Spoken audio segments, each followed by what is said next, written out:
Okay, we're here at GE Mind Machines, and I'm here with Jerry Overton and Fazil Siddiqui and Paula Bunlia, and I just want to ask a couple of questions because when we first started this out, you guys really hadn't any experience with the Pivotal platform or Predix, and now you've kind of been using it, and so I kind of want to get your experiences of what you guys think of working with a real platform as a service and building on top of it. Okay, so Well, I was surprised at how many analytic services were packaged and ready to go.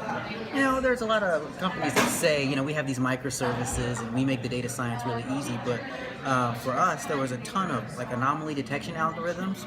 Boom, you know, provision it, hit a button, and it's ready to go.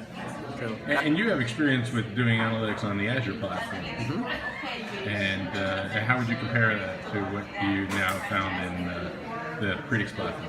well, on the Predix platform, it's a lot more focused for you know they call it the industrial internet, right? Yeah. So you get a lot more focus for these industrial applications. That makes a difference because it was a lot easier to stand up like a specific Internet of Things application. Whereas I found that the Azure, the Cortana Intelligence Suite, you know, it's broader. You can do a lot more things with it, I think, but it's also more difficult to get to these you know, specific industry-specific applications. So, I don't know. That's just my take. Is it? Yeah, I was coming at it from probably a very different perspective from Jerry. I was less interested in the data, but finding the what Jerry was able to pull together very quickly really emphasizes that this is way beyond what we're using the Predix platform for deploying applications, the Cloud Foundry stuff. That's the first thing we came at. Being able to authenticate users and using the UAA, I think, was one of those early things that we just were able to accomplish pretty easily. But I like the idea of saying that it's much more focused as opposed to these broad spectrum platforms that we're seeing from Microsoft and IBM. So I think it does what it says it claims to do in a focused way. And do you find it like an enjoyable platform to develop for? You develop a lot of code, so. I do. And so I think some of those things are right there on par. Being able to use Cloud Foundry to deploy applications, I think those one of those table stake items, but it's well implemented. So the really nice thing is, and maybe Padla can elaborate on this further, but the Cloud Foundry applications that we deployed to Bluemix pretty much directly deployed to Predix as well. But I think that's just a starting point. We haven't quite done much more than just skim the surface of the available microservices. So I think there's substantially more to it than we've been able to do right now. My personal interest, of course, is in something that is not quite supported in Predix or perhaps isn't covered quite yet. That is to be able to interact with blockchain platforms. But just being able to reach out beyond the Predix platform, I think that's a very reasonable thing to do. Right, it's been fun and great experience working on Predix platform. But all right, so it's been fun and you know, great experience working on Predix platform.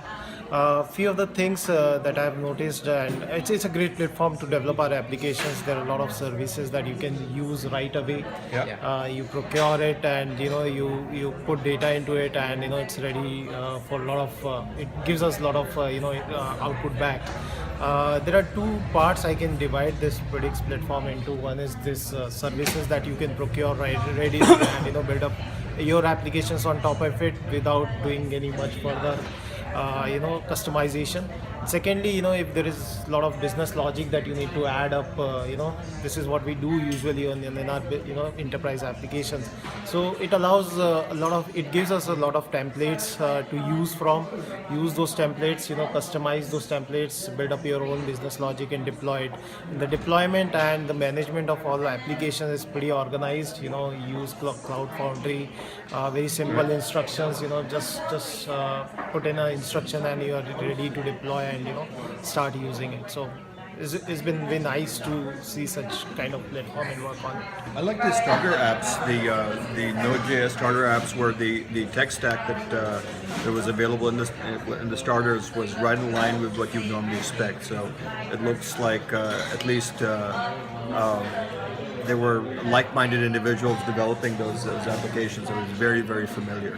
Yeah, and they do a good job with the documentation as well. So, you get a lot of starter apps, but you also get a lot of really good, really detailed documentation. You can download sample input, sample output, commentary by the data scientists who created these algorithms. So there was a lot of help that you got. I like that.